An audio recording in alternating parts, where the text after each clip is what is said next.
Greetings from 100PC and welcome to my channel. Today I'm going to be talking about a code that I'm going to be using from VBA or Visual Basic for Application inside the Excel file, the spreadsheet, to clean up some unwanted characters that I have in my Excel sheet automatically without me doing the job manually.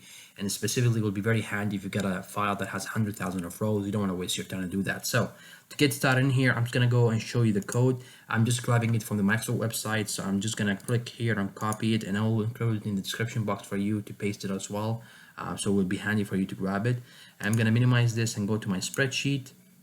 And as you can see, I have only 3 columns, very basic columns. And I have like, if you see row number 6, I have like some characters that are unwanted from like H and F's basically.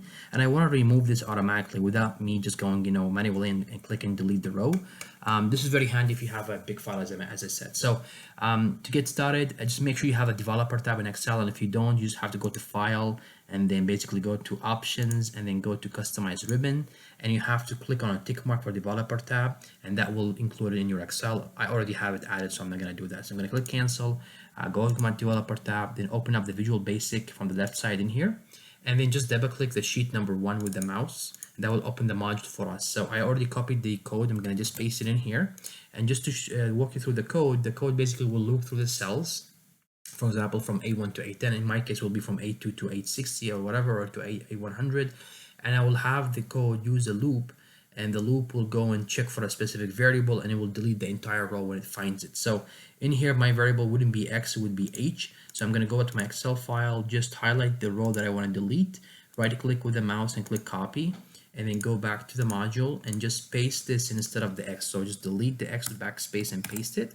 And as you can see here, there's like an error because there's a red sign because there's a space being added because of my copy operation. So I'm going to go backspace 1 time with the keyboard, and that will make the code proper. I mean, now there's no red color. That means the code is proper and it's ready to be executed. The only thing I'm going to be changing is the row. I'm going to go from row number A2 until A100. Mine is only until A60, but I'm going to just go to A100 to make sure, just in case. And I'm just going to click on the green button in here. And if I go back right now and check the Excel file, it will show me that all the H's or the characters that I didn't want has been removed successfully from my Excel file. So if I go to A100, as you can see, nothing has been left out. And also all the spaces that were between the rows has been removed properly and merged it row by row right now. So that's all about this video, guys. I hope you like it. If you do, kindly give it a thumbs up, share it with your colleagues and peers. Until the next video, I really wish you a great day, and if you haven't subscribed to my channel, please do so. Cheers, guys. Bye bye.